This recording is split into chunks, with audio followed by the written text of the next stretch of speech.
Hi, it's John, and welcome to the channel. Tuesday, June the 17th. It is 5:21 a.m. with the big blue mug of coffee. Hope you're having an awesome day today. Thanks very much for watching yesterday's video.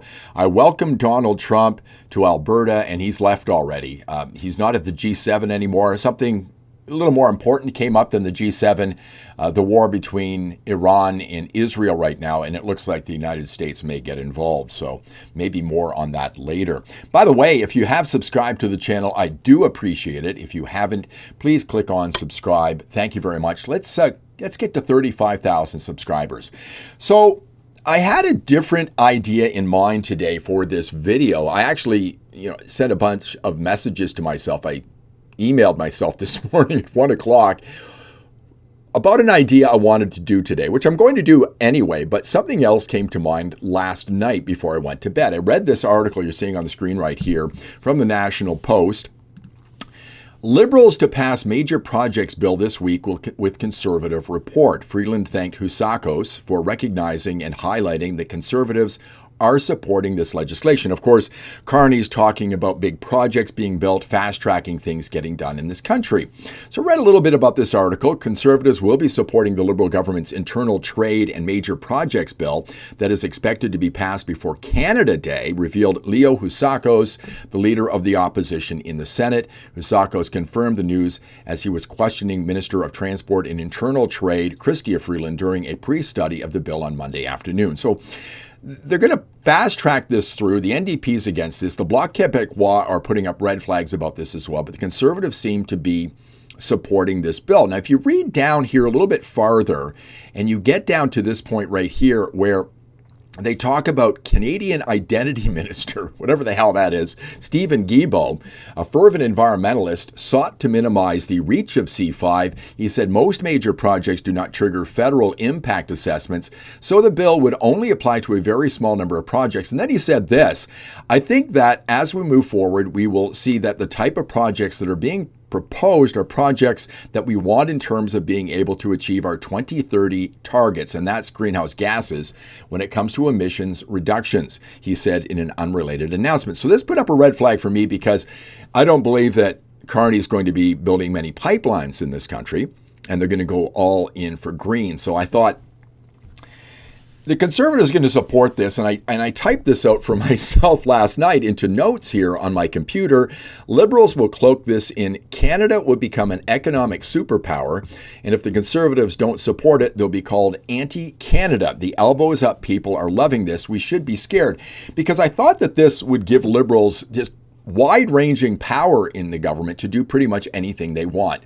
I wake up this morning and I see this article. By the way, links to both of these articles in the description below. Read them both, particularly the second one, because this is frightening. But I'm going to read a little bit of it for you right now, and you need to send this information to your MP.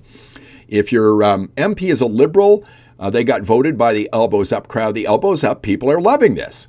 And they're not going to do anything about this. As I say, Liberals are emotional, Conservatives are logical. You're a logical person, and you're going to get this. Jamie Sarkanak, Mark Carney is demanding power to suspend all federal laws. What will he use it for?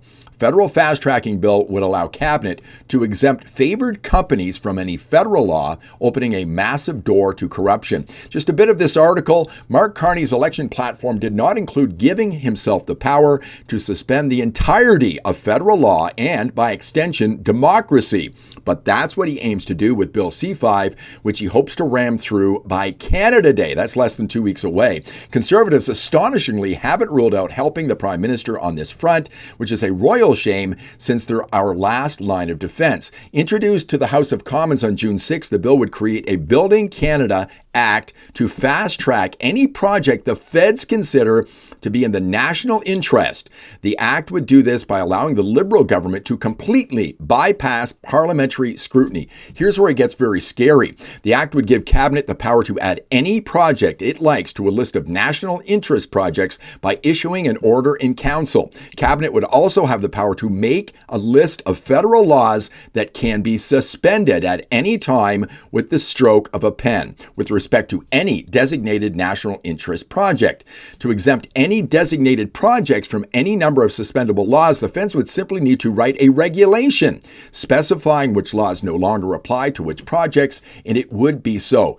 Listen to this. For example, the Building Canada Act would allow Carney and his team to designate all work by his forthcoming home construction agency as a national interest project and shield all of its business from conflict of interest laws, from transparency rules set out in the Access to Information Act, from the scope of the Auditor General, from federal taxes via the Income Tax Act, and from police via the Criminal Code. And if we go further down in this story, again, read the whole thing, making matters more concerning are Carney's own potential private sector interests. He is the former chair and environmental social government's ESG lead of Brookfield Asset Management. Carney's publicly traded assets have been put into a blind trust, but we're still waiting on financial disclosures through the ethics commissioner.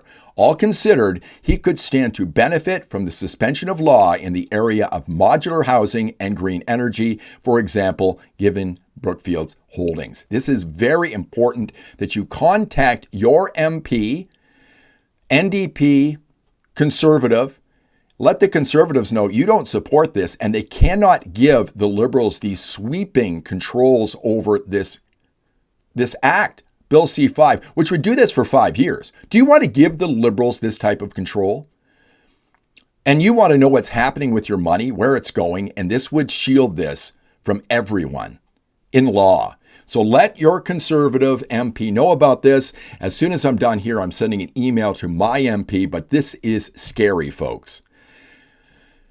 And the Conservatives seem to be supporting this right now, but there's still time. Thanks very much for watching. I do appreciate it. If you like the video, please give me a thumbs up, subscribe to the channel, ring the bell for notifications. Links to these stories in the description. Read them all the way through, and I will see you in the next one.